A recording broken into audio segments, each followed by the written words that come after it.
Do you know which pet draws great interest from pet lovers these days? It's the African lovebird. Aside from its beautiful colors and acrobatic displays, lovebird breeder Benny Faustino found a new stress therapy from these birds.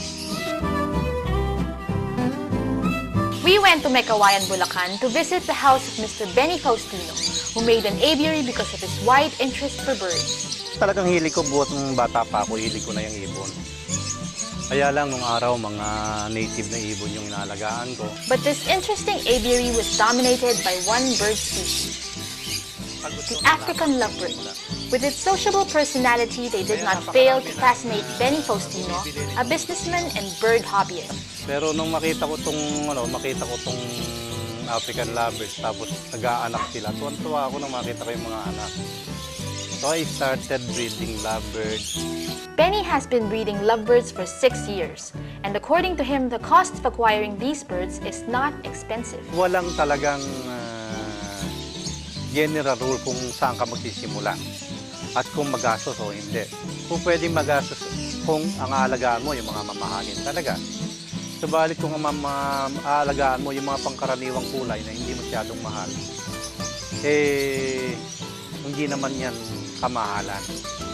Ang mahalaga siguro, itatama lang natin dun sa kakayahan natin kung alin yung gusto natin at yung makakaya natin. African lovebirds are also less time-consuming to maintain compared to other pets. All they need is to be given proper space requirements to move in their daily food in order to stay healthy. Sa umaga, magpapalit ng tubig. Pagkapalit ng tubig, bibigyan sila ng gulay, itlog, mga pinagsama-samang kung tawagin namin soft food. Ang magkakahalo dito ay hard-boiled egg, petsay na hiniwa ng pino, konting carrot, saka konting vitamina. Here in the Philippines, 2 of the available species are members of the eye ring group, the Fisher's African lovebird and the black masked lovebird. Both have white eye rings encircling their eyes. Pag sinabi nating mask, maski ano pa ang kulay ng katawan niya, itim pa rin ang kanyang ulo. Moreover, these birds come in several color mutations. Aside from the normal green color, there are dark green and olive green, which is a darker form of color mutations. The Fisher has blue form and cobalt blue, which is very famous to fanciers. On top of these enormous variety, the possibilities of creating new color mutations are seemingly endless when breeder develops these existing mutations.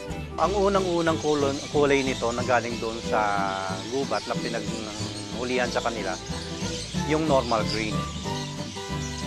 Hanggang sa bandang huli nagkaroon ng dark green, nagkaroon ng mauve, nagkaroon tinatawag nating sea green, nagkaroon ng mga cinnamon.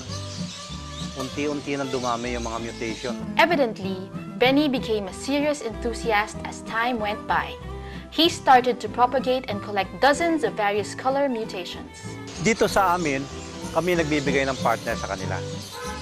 So, ang tawag namin doon ay programmed mating. Tinitingnan namin kung ano yung gusto namin palabasin na kulay. Kaya kung itong kulay na ito, sasama mo dito sa lalaking ganito, more or less, ano ba ang lalabas?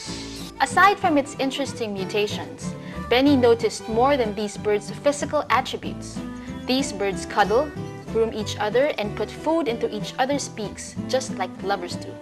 Kaya sila tinawag na lovebirds. Kasi sa oras na nagkaroon ng kapares yung isa, isang lalaki at isang babae nagpare, hindi na sila naghihiwalay. Hanggang sa sila ay mag-anak, hanggang sa sila ay dumami. Hindi siya pumapartner maski kanino. Faithful siya talaga doon sa partner niya. Parang ako. Not only that, lovebirds show a good picture of a responsible father. Parang ito makikita mo yung pamamatnubay ng isang tatay doon sa kanyang pamilya. Pagsuporta doon sa mother pagka nagpipisa.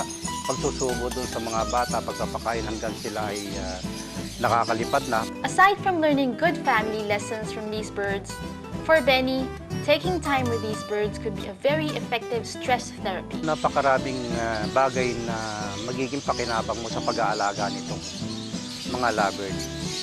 Unang-una, sa akin, nung magkaroon ako ng konting kapansanan sa puso ko, ito ang naging parang therapy ko araw-araw. Kung may stress ako o anumang problema sa negosyo o maski saan, dito lang ako pumupunta. At nararamdaman kong nawawala yung stress. With its endless chirping and acrobatic displays, Benny has found answer on how to pacify one's soul. Nawawala yung pagod ko. Saka nai-enjoy ko maghapon yung pakikinig sa huni nila, yung panonood sa kanila, yung pagmamasid sa kanilang mga kulay. For Benny, breeding lovebirds is more than just a hobby and a business. The most important thing is that he has learned many things, which made him a better husband and a better father to his children.